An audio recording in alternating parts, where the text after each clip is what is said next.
നമസ്കാരം മലയാളി വാർത്തയിലേക്ക് സ്വാഗതം.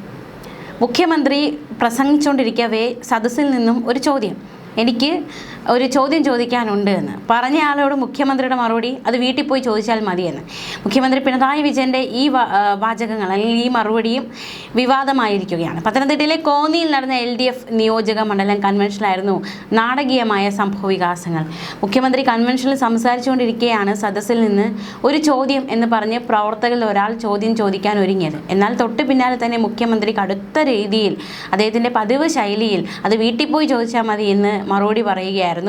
എന്തായാലും ആ ഒരു പ്രവർത്തകൻ ആരാണ്, ആ ചോദ്യം ചോദിച്ച പ്രവർത്തകൻ, ആ പ്രവർത്തകനെ മാധ്യമങ്ങൾ കണ്ടെത്തിയിട്ടുണ്ട്.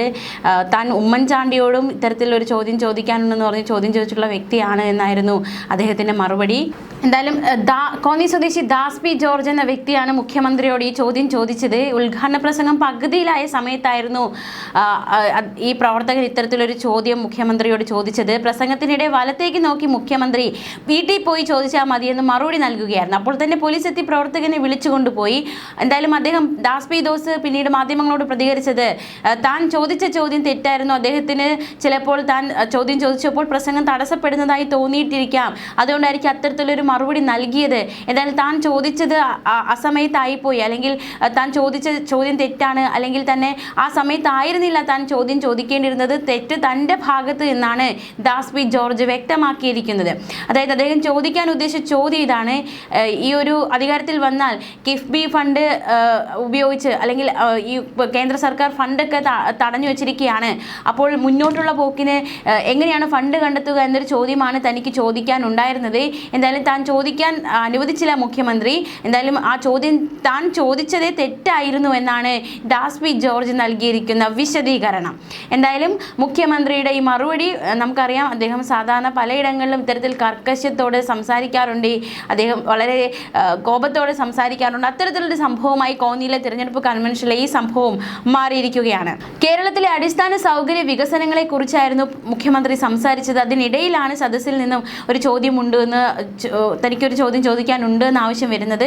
തൊട്ട് പിന്നാലെ അത് വീട്ടിൽ പോയി ചോദിക്കുന്ന മുഖ്യമന്ത്രിയുടെ മറുപടിയും. അതേസമയം മുഖ്യമന്ത്രി പിണറായി വിജയൻ തിരഞ്ഞെടുപ്പ് പ്രചാരണത്തിനായി ഇടുക്കി ജില്ലയിലെത്തും. രാവിലെ 10 മണിക്ക് കട്ടപ്പനയിൽ വാർത്താ സമ്മേളനം, തുടർന്ന് ഇടുക്കി മണ്ഡലത്തിന്റെ തിരഞ്ഞെടുപ്പ് കൺവെൻഷൻ 11 മണിക്ക് കട്ടപ്പന മുനിസിപ്പൽ മൈതാനിയിൽ ഉദ്ഘാടനം ചെയ്യും. ദേവികുളം മണ്ഡലത്തിന്റെ തിരഞ്ഞെടുപ്പ് കൺവെൻഷൻ അടിമാലിയിലും, ഉടുമ്പൻചോലയുടെ കൺവെൻഷൻ വൈകിട്ട് 4 മണിക്ക് നെടുങ്കണ്ടത്തും, പീരുമേട് മണ്ഡലത്തിന്റെ കൺവെൻഷൻ 6 മണിക്ക് വണ്ടിപ്പെരിയാറിലും നടക്കും. ഇനി നമ്മൾ മറ്റൊരു വാർത്തയിലേക്ക് കൂടി പോവുകയാണ്. മുഖ്യമന്ത്രിക്ക് പലപ്പോഴും മൈക്ക് പണി കൊടുക്കാറുണ്ട്, അത്തരത്തിലൊരു സംഭവം വീണ്ടും ആവർത്തിച്ചിരിക്കുന്നു. ആ ഒരു വാർത്തയിലേക്ക് കൂടി നമ്മൾ പോകുന്നു. വിശദമായി നോക്കാം എന്താണ് സംഭവിച്ചതെന്ന്. മുഖ്യമന്ത്രിക്ക് പലപ്പോഴും മൈക്ക് വേദിയിൽ സംസാരിക്കവേ പണി കൊടുത്തിട്ടുണ്ട്, വിനയാകാറുണ്ട്. അങ്ങനെ ഒരുപാട് സംഭവങ്ങൾ ഉണ്ടായിട്ടുണ്ട്. അത്തരത്തിലൊരു സംഭവത്തിന് ഇപ്പോഴും അന്ത്യമായിട്ടില്ല. കഴിഞ്ഞ ദിവസവും സമാനമായ സംഭവം ഉണ്ടായിരിക്കുന്നു. നിയോജക മണ്ഡലം തിരഞ്ഞെടുപ്പ് കൺവെൻഷൻ ഉദ്ഘാടനം ചെയ്ത് പ്രസംഗിക്കുന്നതിനിടെ മുഖ്യമന്ത്രി പിണറായി വിജയന്റെ മൈക്ക് പ്രവർത്തനം പെട്ടെന്ന് നിലച്ചു. 2 മൈക്രോഫോണുകളാണ് പ്രസംഗ പീഠത്തിന് മുന്നിലുണ്ടായിരുന്നത്. 50 മിനിറ്റോളം തുടർന്ന പ്രസംഗത്തിന്റെ അവസാന ഭാഗം എത്തിയപ്പോൾ മൈക്ക് നിന്നു. മൈക്രോഫോണുകളിൽ 2-3 വട്ടം മുഖ്യമന്ത്രി കൊട്ടി. വേദിയിലിരുന്നവർ മുഖ്യമന്ത്രിയുടെ പ്രതികരണം ഇനി എന്താകും എന്ന ഒരു ആശങ്ക ഉടലെടുത്തു. നമുക്കറിയാം, അദ്ദേഹം പലപ്പോഴും മൈക്ക് ഓപ്പറേറ്റർമാരോട് അടക്കം വളരെയധികം ദേഷ്യത്തോടെ സംസാരിച്ചിട്ടുണ്ട്. ഇത്തരത്തിലൊരു സാഹചര്യം വരുമ്പോൾ അത് സംഘാടകർ ശ്രദ്ധിക്കേണ്ട കാര്യമാണ്. ഇത്തരത്തിൽ ഒരു പൊതു പ്രസംഗം നടക്കുമ്പോൾ, അല്ലെങ്കിൽ ഇത്തരത്തിലുള്ള അസൗകര്യങ്ങളൊന്നും ഉണ്ടാകാതെ, തടസ്സങ്ങളൊന്നും ഉണ്ടാകാതെ, അല്ലെങ്കിൽ തടസ്സമുണ്ടായാൽ തന്നെ വേഗത്തിൽ തന്നെ പരിഹരിക്കാനുള്ള നടപടികളൊക്കെ സ്വീകരിക്കേണ്ടതാണ്. പക്ഷേ ഇവിടെ മറിച്ചാണ് സംഭവിച്ചത്.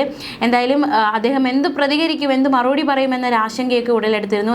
എന്തായാലും സദസ്സിനെ ഉള്ളവരെയൊക്കെ ചിരിപ്പിച്ചുകൊണ്ട് എനിക്കിത് പതിവാ എന്നായിരുന്നു മുഖ്യമന്ത്രിയുടെ മറുപടി. എന്തായാലും ഇത് കേട്ട് എല്ലാവരും ചിരിക്കുകയുണ്ടായി. 30 സെക്കൻഡിനുള്ളിൽ തന്നെ തകരാർ പരിഹരിച്ചു പിണറായി വിജയൻ പ്രസംഗം തുടരുകയും ചെയ്തു. നേരത്തെയും ഇത്തരത്തിലുള്ള ഒരുപാട് സംഭവങ്ങൾ ഉണ്ടായിട്ടുണ്ട്. മുഖ്യമന്ത്രി സംസാരിക്കുന്നതിനിടെ പണിമുടക്കുന്ന മൈക്കുകൾ. കണ്ണൂർ ധർമ്മശാലയിൽ നടന്ന തദ്ദേശ ദിനാചരണ സമാപന ചടങ്ങിൽ ഇതേപോലെ സംഭവമുണ്ടായി.